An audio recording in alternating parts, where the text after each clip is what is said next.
when something reaches terminal velocity, that means it's falling as fast as it's going to fall. It has stopped accelerating downwards and it's reached a constant velocity. For there to be no acceleration, we know that the net force has to be 0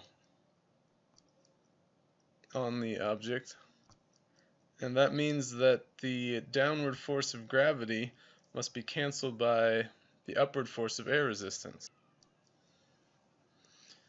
Of course, air resistance increases the faster the object goes.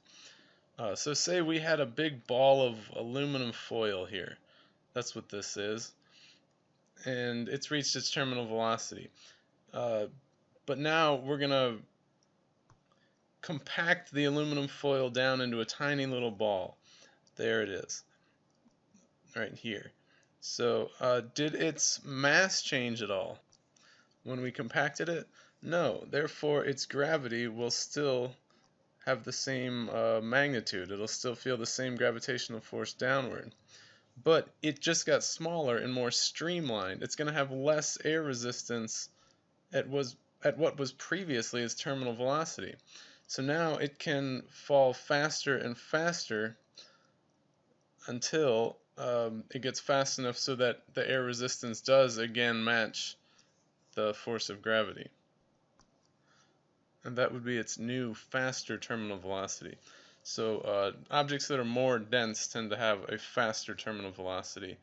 If you were to spin a penny off the top of a tall building, urban legend has it that it'll embed itself in the concrete.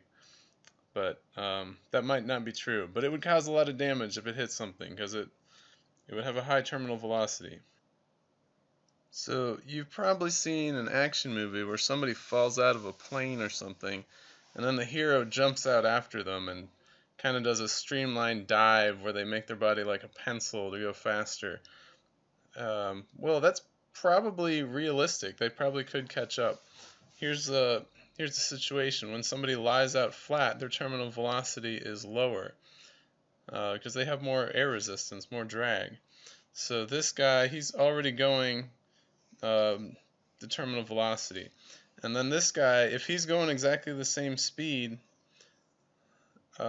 his air resistance drag is a little bit less than this guy's was, because he's streamlined.